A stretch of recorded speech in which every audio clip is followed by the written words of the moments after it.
Hello, BookTube. I've got a little bit of mail for you today on an absolutely gorgeous day. Blue skies, not a hint of cloud anywhere, no wind, no rain. My only problem with it is that it's still persistently cold.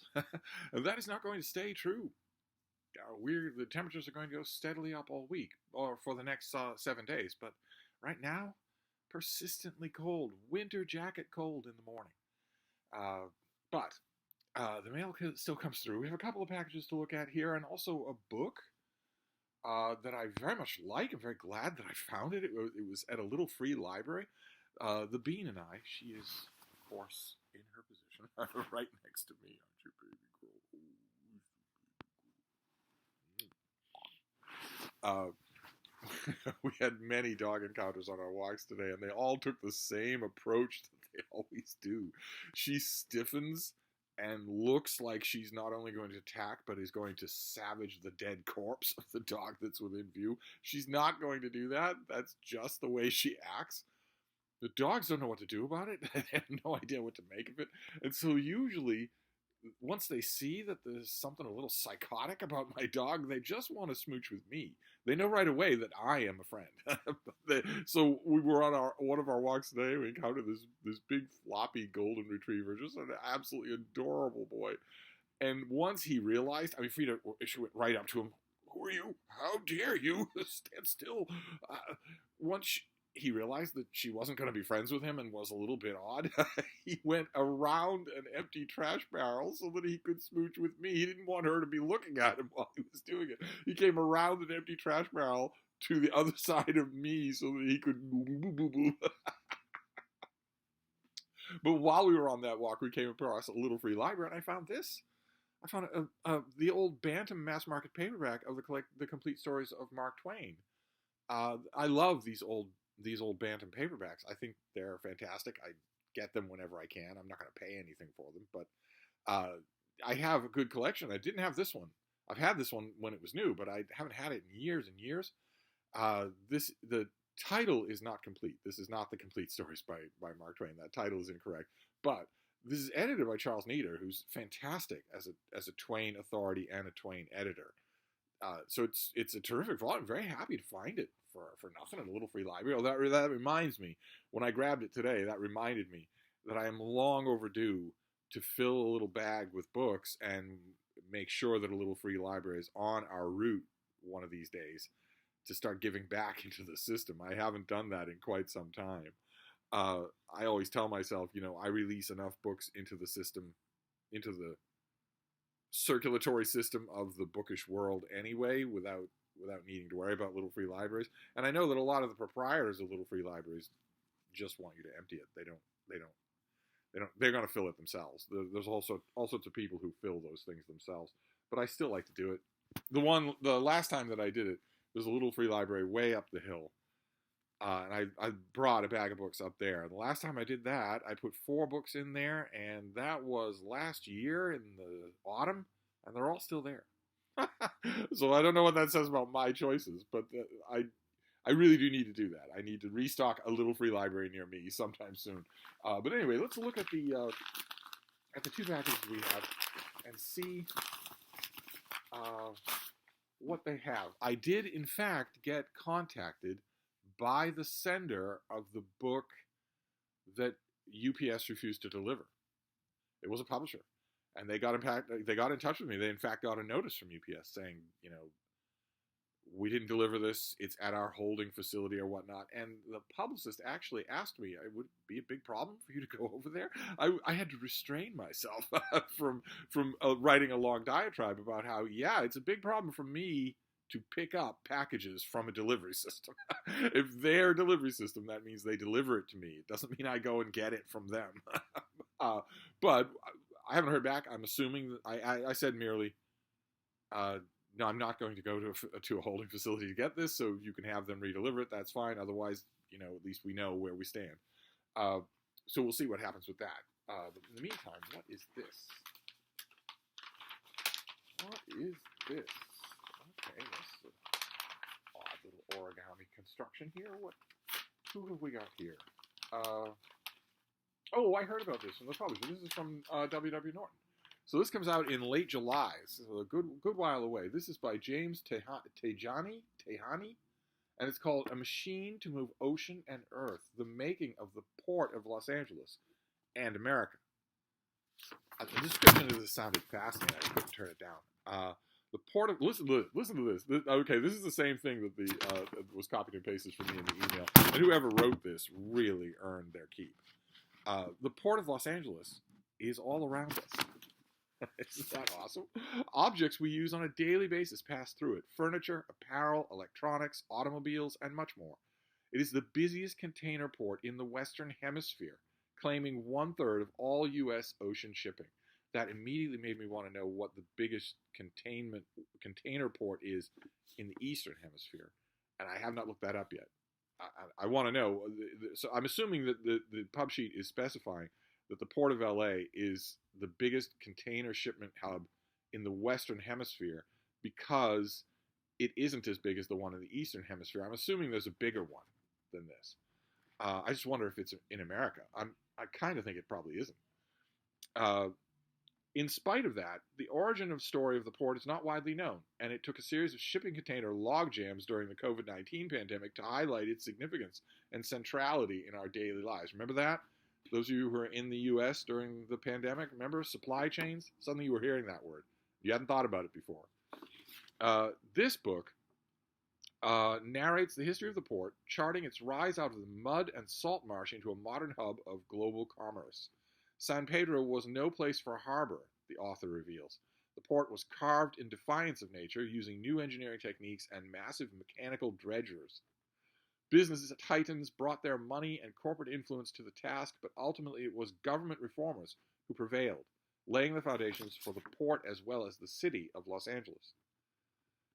Tejani, I don't know how to pronounce his last name, whose work has been praised by Pulitzer Prize-winning American history scholars Eric Foner and Stephen Hahn, among others, has a personal connection to the port. As a son of immigrants, he grew up on San Pedro Bay, watching container ships enter the port and imagining the lives and goods they carried. Oh my! I always wonder what something like that does to a history. I can't help but think that most of the time it improves the book. If an author has something like that, like you'll read a biography of a Tudor monarch that is written by someone who lives near a Tudor house or the ruins of a Tudor castle. And that put the germ in their head, and they saw it while they were growing up and while it was germinating who they are. And I often think that adds to the book. I think that to a degree that no one has yet studied, I think that a lot of that percolates even to the very minor stuff.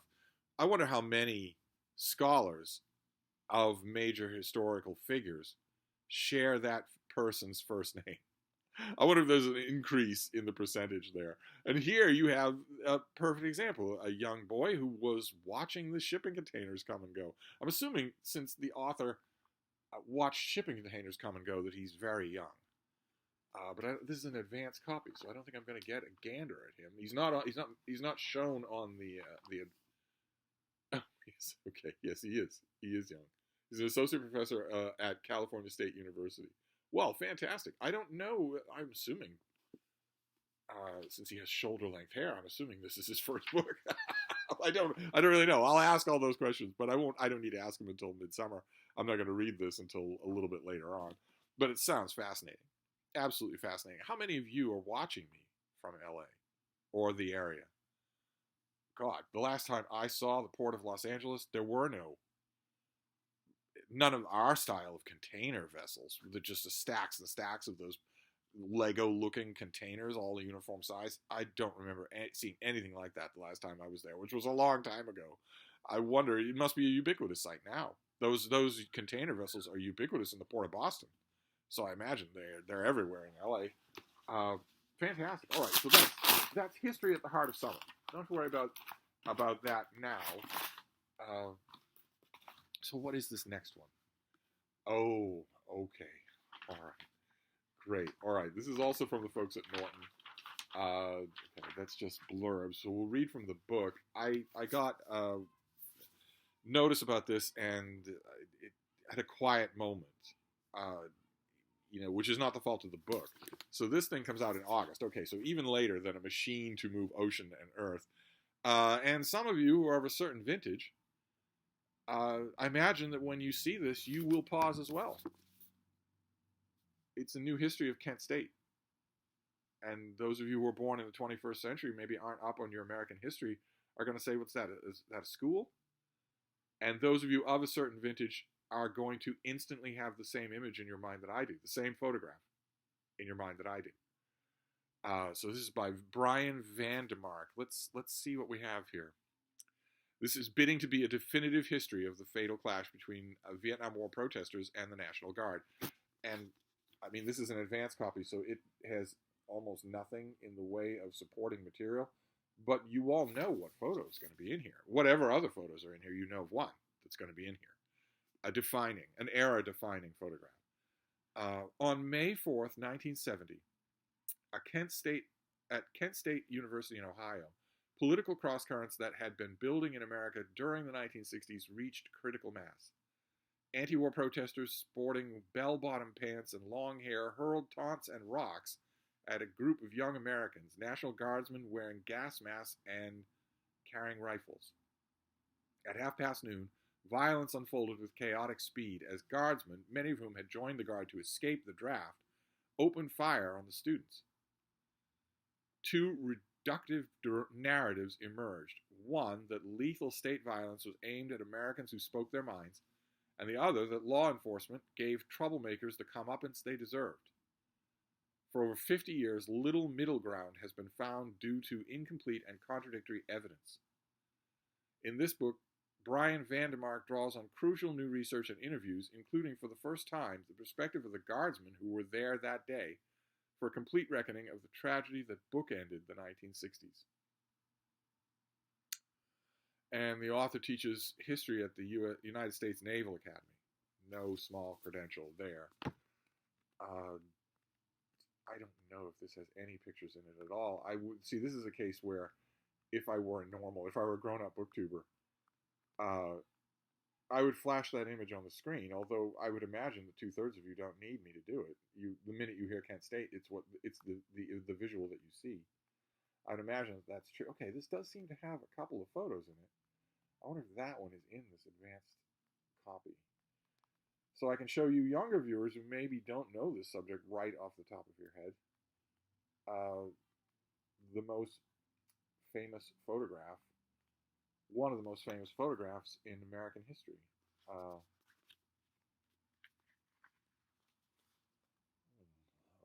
Okay, this is going to be really hard to look at. This is going to be really, really hard to read. I remember grabbing any newspapers that I could. Okay, well, this has photos that aren't for the faint of heart. That's a little bit of a surprise. The photo that I'm talking about has a diagram of the campus, glowing, happy face shots of the guardsmen before they knew that this would define their lives, profiles of all of the protesters. This is going to be exhaustive. Good Lord. Okay, well, I'm flipped through the whole of this book, and I have not seen that photo. There's no way that this can happen without it, so maybe it's not going to be in this advanced copy. Maybe we're waiting. Or it could be, on the outside chance, it could be that the author of the book does not want that photo. That maybe the author says that photo is part of the process that has polarized understanding of this event. So it's the last thing I want in my book. We will see. Both of these things interest me, but both of them are well down the line, well outside of the ambit of my reading until summer is at its absolute peak. Whereas this, this is tempting me right now. I will reinforce it because these old Signet paperbacks, their covers get very brittle. And not so much the glue for the text block, but this juncture right here tends to become very weak. So that I myself won't get through a read of this. And there are 4 or 5 things in here that I might like to pick at random and read. So there is the there's the mail haul for today. History and the complete stories of Mark Twain. So fantastic. I'm going to wrap this up for now and maybe get in a couple more dog walks because it's chilly outside, but it's lovely. But I'll be back. Thank you, BookTube.